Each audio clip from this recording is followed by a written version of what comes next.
Michael in Pittsburgh writes to me and he says, I was wondering if you can offer some advice as to how to best wire my store in regards to electricity for best sound and low noise. I think Michael might be opening a hi-fi store. For example, are there better alternatives to Romex? Any special grounding techniques I should discuss with the electrician? If I'm going to have the amplifiers in front of the room and the sources on the side, should the amps have a dedicated outlet and source side be on the same circuit? Any insights would be helpful. Well, aside from me telling you you should get a few power plants in there, let's just talk about, in general, AC wiring. I think Romex, yes, you can buy audiophile quality AC wire, and honestly, I've never experimented with it. Everything that we've wired up, whether it's inside of the studio, whether it's in our listening rooms, are all done with Romex. Just standard off-the-shelf copper Romex from Home Depot or wherever. And for those of you overseas, Romex is just solid core copper wire. It usually comes in three, a ground, a neutral, and a hot. Now, gauge matters. So you'll get arguments from your electrician, but my standard recommendation is 10 gauge. So electricians get all jiggy because, oh, no, you don't want 10 gauge because that's for a heavier current. You're not worried about current. You're worried about resistance in the wire. So tell the guy to go out and get a cup of coffee or something, put 10 gauge in if you can, and just explain to him that you're crazy and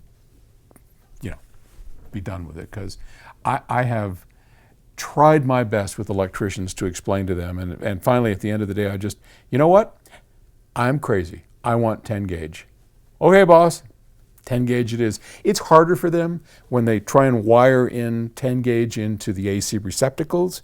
It's a bigger pain in the butt, I mean, basically. And there are rules about, I don't know, circuit breakers and whatnot. Okay, so 10 gauge Romex, perfect. For everything. I don't care if you're running an iPod, just do 10 gauge. And to the extent that you can, and it isn't that expensive, especially if you're building it right now, dedicate everything.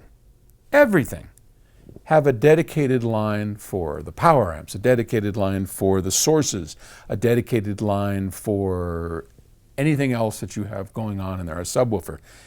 To whatever extent you can, you'll always be better off with a dedicated run. What's a dedicated run? That means that where I plug my power amp in has an outlet, the power amp plugs into it, and now there is a 10 gauge Romex going all the way back to the breaker box, and nothing else is on it. Because typically what electricians will do, and because most people don't care except audiophiles, is along the road they'll add extra outlets. And you've seen that, where on one circuit you've got 10 different things, right?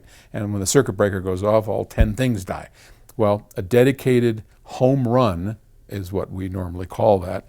Every piece of equipment has its own piece of 10 gauge going all the way back to its own breaker. And does that get more expensive? Yeah, but it doesn't cost that much to run it.